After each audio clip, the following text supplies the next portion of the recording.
22A నిషేధిత భూముల విషయంలో ఓవైపు ప్రజలు నానా తిప్పలు పడుతుంటే మరోవైపు అధికార ప్రతిపక్షాలు పొలిటికల్ వార్ నడుస్తుంది.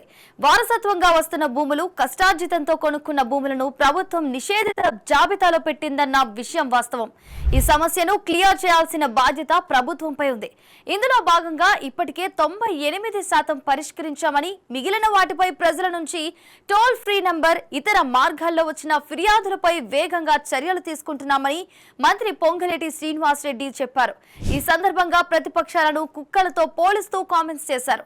అయ్యో నేనేదో మిస్ అయిపోతున్నానని చూస్తుంటారు కదా మీరు అందరూ మోటార్ బైకుల మీదనో కారులోనో ఊళ్ళో పోయేటప్పుడు అది అంట పడుతూ ఉంటుంది మొరుక్కుంటా. ఆ మొరిగే ప్రతి దానికి సమాధానం దానికి చెప్పాల్సింది ఈ ప్రభుత్వం గాని, నేను గాని, నా అధికారులు కాని. ప్రజలకు సమాధానం చెప్తాం మేము. ప్రజలకి బాధ్యతాయుతంగా సమాధానం చెప్పాల్సింది ప్రభుత్వం ప్రజలకి. ఆ జీవోలు, మెమోలు అన్నిటినీ ఆన్లైన్లో అప్లోడ్ చేసి ఏవైతే స్లాట్స్ బుక్ చేసుకున్నారో 98% స్లాట్స్ బుక్ చేసుకున్న వాళ్ళందరూ కూడా రిజిస్ట్రేషన్లు చెయ్యగలిగేవి. 22A పరిధిలోకి రిలాక్సేషన్ గతంలో వచ్చి ఉన్న వాటిని రిలాక్సేషన్ చేసిన వాటిని క్లియర్ చేయడం జరిగింది. పొంగులేటి మాటలకు మాజీ మంత్రి హరీష్ రావు కౌంటర్ ఇచ్చారు. 98% క్లియర్ చేయడం అనేది అవాస్తవమని అన్నారు. అదే నిజమైతే ఇంకా వేలాది మంది ప్రభుత్వ ఆఫీసుల చుట్టూ ఎందుకు తిరగాల్సి వస్తోందని ప్రశ్నించారు. పొంగులేటి నేనేం మాట్లాడిండు ప్రెస్ మీట్ పెట్టి బొంకుతున్నాడు నిన్న. ఏమని 98% భూములు 22A నుంచి తీసేసినాము అంటుండు. మరి 98% తీసేస్తే ఇన్ని వందల మంది, ఇన్ని కాలనీల ప్రెసిడెంట్లు మా భూములు 22Aలో పెట్టారని ఇక్కడికి ఎందుకు వచ్చారు అని నేను అడుగుతా ఉన్నా.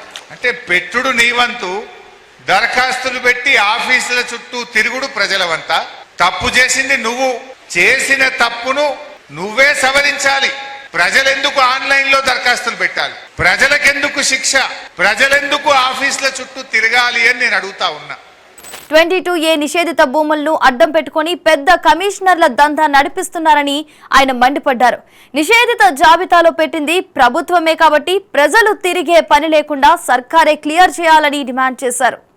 ముఖ్యమంత్రి గారి, పొంగులేటి గారి ఏజెంట్లు ఇవాళ తిరుగుతున్నారు. కాలనీల మీద పడి, గ్రామాల మీద పడి, మీరు డబ్బులు ఇయ్యండి, మీది 22Aకెళ్ళి తీసేస్తాము అంటున్నారు.